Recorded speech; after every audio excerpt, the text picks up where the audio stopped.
Hello student, this is science chem. तो आज हम डिस्कस करने वाले हैं एक और नया केमिकल रिएक्शन, और वो रिएक्शन होगा पीपीटी रिएक्शन, जिसको बोला जाता है प्रेसिपिटेशन रिएक्शन। क्लियर? तो प्रेसिपिटेशन रिएक्शन को शॉर्ट फॉर्म में हम क्या बोलते हैं? हम इसको बोलते हैं पीपीटी। ठीक है, पीपीटी भी हम इसको कहते हैं। अभी प्रेसिपिटेशन रिएक्शन होता क्या है? एक ऐसा रिएक्शन जिसके अंदर जो हमारे प्रोडक्ट बन रहे हैं, उन प्रोडक्ट में से कम एक प्रोडक्ट हो सॉलिड स्टेट में प्रेजेंट हो। यानी कि एक ऐसा सॉलिड बनना चाहिए जो परमानेंट हो, या हम ये कह सकते हैं कि इनसॉल्युबल सॉलिड बनेगा, जो बनने के बाद दोबारा से डिसॉल्व नहीं होगा, और वो एक सॉल्यूशन के अंदर भी प्रेजेंट होना चाहिए। क्लियर? ओके, तो देखते हैं कैसे होगा, डिफाइन करते हैं। तो डेफिनेशन अगर हमें लिखनी पड़े, डिफाइन करना पड़े, तो क्या होगा? The reaction in which at least, हमें कम से कम एक का रिक्वायरमेंट है, at least one product, at least one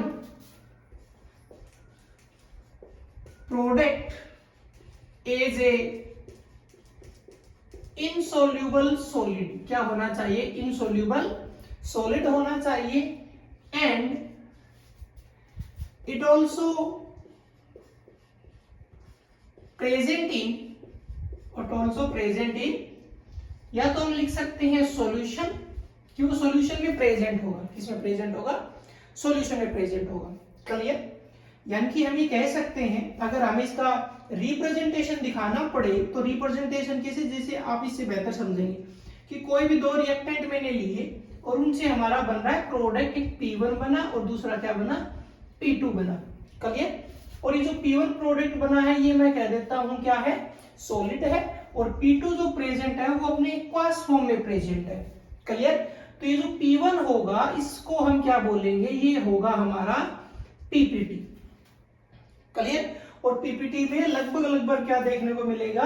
कोई ना कोई कलर्ड पीपीटी बनता है ये। ठीक है, क्या बनता है? कलर्ड। ठीक है, ये कलर्ड पीपीटी बनता है। इस बात का मतलब क्या हुआ? इस बात का मतलब ये हुआ कि अगर हमने एक बीकर ले रखा था और उस बीकर के अंदर हमने पहला रिएक्टेंट डाला R1, क्लियर, उसके बाद हमने उसके अंदर दूसरा रिएक्टेंट डाला R2, क्लियर। अब ये जैसा भी रिएक्शन रहा होगा, तो रिएक्शन होने के बाद इसके अंदर क्या है कि एक तो बनेगा हमारा सॉल्यूशन। क्या बनेगा भाई? लास्ट में जो प्रोडक्ट बनने वाला है, और एक बनेगा पीपीटी, जो हमेशा बीकर के बॉटम में होगा, हमारे बीकर के बॉटम में होगा। अभी जो डैशेज से मैंने रिप्रेजेंट किया, ये प्रोडक्ट होगा P2, और ये जो डार्क रिप्रेजेंट किया है, ये क्या होगा? P1 होगा। यानी कि ये हमारा पीपीटी है, और ये किस में प्रेजेंट है? P2 के साथ प्रेजेंट है। तो हमेशा ध्यान रखना, ये तो है सॉलिड फॉर्म के अंदर, ये रहा, तो पहला प्रोडक्ट है वो सॉलिड फॉर्म में है। ओके, और किसके साथ प्रेजेंट है? ये P2 के साथ प्रेजेंट है, जो एक्वास फॉर्म में है, यानी कि एक सॉल्यूशन में है। तो एटलीस्ट वन प्रोडक्ट है वो इनसॉल्युबल सॉलिड होगा। ध्यान रखना, सॉल्युबल नहीं, सॉल्युबल हुआ तो ये बनेगा और फिर डिसॉल्व हो जाएगा। तो हम जो प्रोडक्ट चाहते थे परमानेंट, वो हमारे पास आया ही नहीं। क्लियर? यानी तो टेम्परेरी प्रोडक्ट है, तो इनसॉल्युबल सॉलिड बनेगा और वो एक सॉल्यूशन के अंदर प्रेजेंट होगा। क्लियर? अब जरा ध्यान से देखिए कि एक तरीके का ये डबल डिस्प्लेसमेंट रिएक्शन ही होता है। डबल डिस्प्लेसमेंट अगर हमने रिएक्शन किया तो उसमें देखा होगा कि एग्जांपल था जिसके अंदर सिल्वर क्लोराइड बना है। क्या बना है? सिल्वर क्लोराइड बना है सॉलिड स्टेट में। तो ये क्या आता है? कौन सी कैटेगरी में आता है? ये डबल डिस्प्लेसमेंट आता है। तो ये क्या हो सकता है? Type of double displacement reaction. किस तरीके का रिएक्शन है ये? एक डबल डिस्प्लेसमेंट रिएक्शन। क्लियर? तो इस चीज को ध्यान से समझ लेना, first reactant, second reactant. Clear? और P1 और P2, P1 क्या होगा? सॉलिड होगा, कोई ना पीपीटी का कोई ना कोई कलर भी आ सकता है। क्लियर? और ये इसका रिप्रेजेंटेशन हमने दिखा दिया कि हम कैसे इसको ध्यान में रखेंगे, कैसे हम इसको ऑब्जर्व करेंगे। क्लियर? और एक तरीके का डबल डिस्प्लेसमेंट होता है। ओके, इतना नोट कीजिए, फिर हम आगे इसके पर्टिकुलर एग्जांपल देखते हैं। ओके, ठीक है। यानी कि जो हमने डबल डिस्प्लेसमेंट में एग्जांपल लिखा था सिल्वर का, एक तो वही बन सकता है। क्लियर? तो पहले तो हम स्टार्टिंग वहीं से करते हैं। तो पहले लेक्चर देखने जरूरी है जो हमने सोल्व कर रखे हैं लेक्चर। अब एग्जांपल पे आते हैं।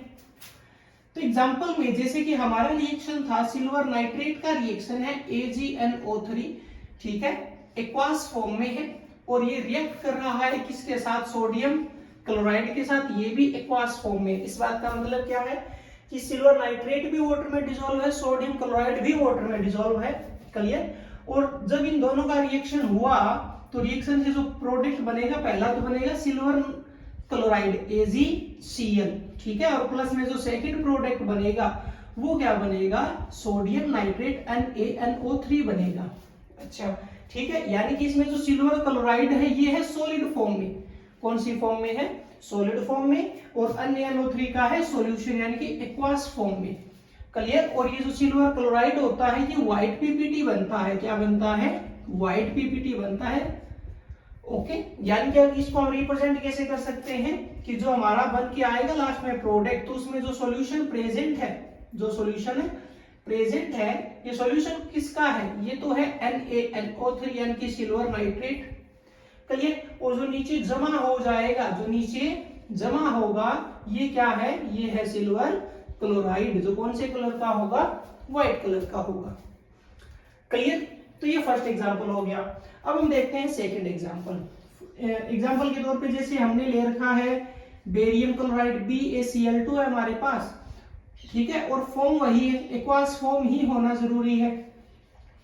कई बार ऐसा आ जाता है गैसेस का भी यूज हो जाता है, ठीक है, डायरेक्ट सॉलिड का तो कभी होगा नहीं, डायरेक्ट सॉलिड कभी नहीं आएगा, ठीक है।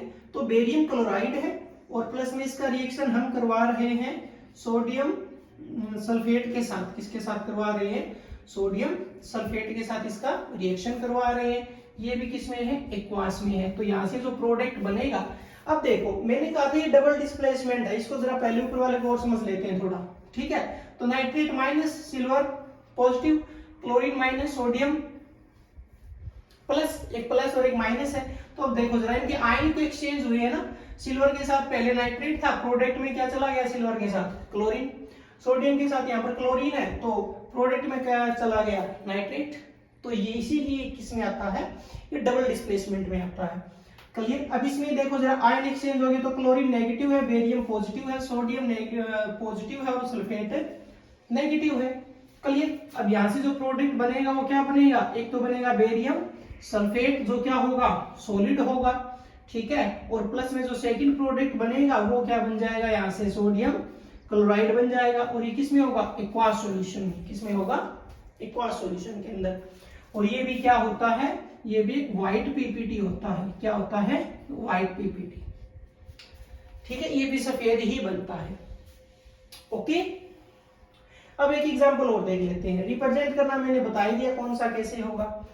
अच्छा, एक और समझ लेते हैं, जैसे कि हमने ले रखा है कॉपर सल्फेट, क्या ले रखा है, कॉपर सल्फेट, इसको हमने वाटर में डिसॉल्व किया, एक्वास सॉल्यूशन, और एक हमने ले लिया हाइड्रोजन सल्फाइड। अब की बार ये गैस है, ये क्या है, गैस है, क्लियर। अब यहां से जो प्रोडक्ट बन के आएंगे वो पहला प्रोडक्ट देख लो, आयन का एक्सचेंज ही तो करना है, तो यहां से पहला क्या बनेगा, कॉपर सल्फाइड बनेगा, ठीक है, और प्लस के अंदर कॉपर और सल्फर ने प्रोडक्ट बना लिया, पीछे हाइड्रोजन बचा और सल्फेट, तो यहां से क्या बन जाएगा, यहां से बन जाएगा H2SO4 यानी कि सल्फ्यूरिक एसिड। तो सल्फ्यूरिक एसिड का तो बनेगा सॉल्यूशन और कॉपर सल्फेट बनेगा, कॉपर सल्फाइड बनेगा सॉलिड। और ये ब्लैक होता है, ये कौन सा पीपीटी होता है, ये ब्लैक कलर का होता है, ये ब्लैक पीपीटी बनता है, क्लियर। तो हमने 3 एग्जांपल कर लिए, एग्जांपल और भी हो सकते हैं, क्लियर। तो ये है प्रेसिपिटेशन रिएक्शन, जिसमें एटलीस्ट एक प्रोडक्ट है वो मेन सोल्यूबल सॉलिड चाहिए और वो एक सॉल्यूशन के अंदर प्रेजेंट हो, क्लियर, ओके। और ये एक डबल डिस्प्लेसमेंट के अंदर आता है, okay. Thank you for watching, मिलते हैं नेक्स्ट लेक्चर में।